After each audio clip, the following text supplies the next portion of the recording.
đi đâu về ạ? Tao mà mày không đi học nếu mà mày ở nhà thì là nương và lái trường đi. Mày đi làm. Chào bác. Em Mỹ ơi, đi học thôi. Chúng mày là ai? Cháu là bạn của sư Mỹ à. Chúng mày đi học thì cái sư Mỹ không học nữa. Tao thì chú cho nó rồi. Bố ơi, cho con đi học đi. Con còn nhỏ tuổi, chưa đủ tuổi lấy chồng đâu ạ. Tao quyết rồi, không học hành gì nữa. Tao đã tìm chú cho mày rồi. Thằng A Bảo ở bên này. Nhà nó như trong đồ hàng thôi nè. Nếu mày là vợ nó hứa với tao. Lúc nào tao cũng được uống rượu.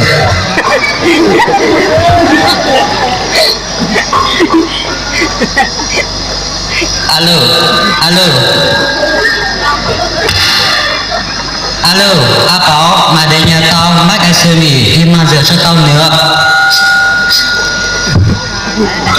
Trai rượu. Đi nghe nó một à, tao nói gì à. Tao đi mày theo Mỹ. Theo Mỹ, mày thích quá, mày làm với tao đi. Nhà tao nhà trao và thao hả. Nhưng mà nói tao không phải đi là gì, chỉ đi sang trao với tao thôi. Nhưng tao còn muốn đi học, vì ước mơ của tao sau này là cô giáo. Mày với tao còn nhỏ tuổi, chưa đủ tuổi lấy chồng đâu. Thế là đi phẳng phát rồi đấy.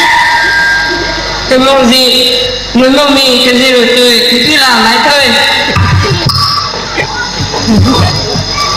Cháu cho hai bác. Chào cô giáo.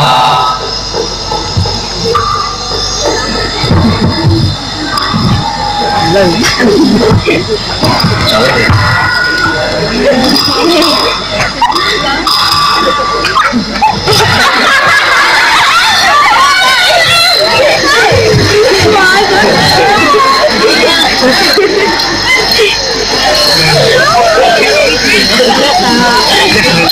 Người cô giáo uống nữa.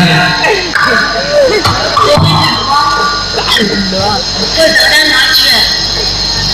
Muốn nghe cô giáo nói.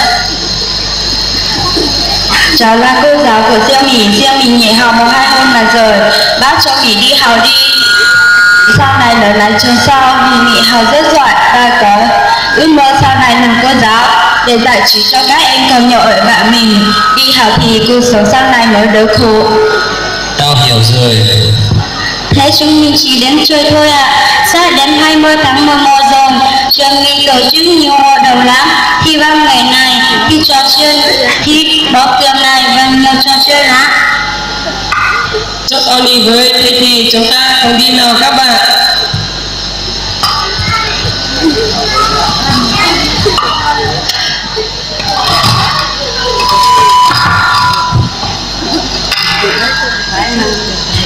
Đêm vừa hội thi chúng em xin gửi tới các thầy cô giáo và các bạn học sinh. Các bạn học sinh, chúng ta còn chưa,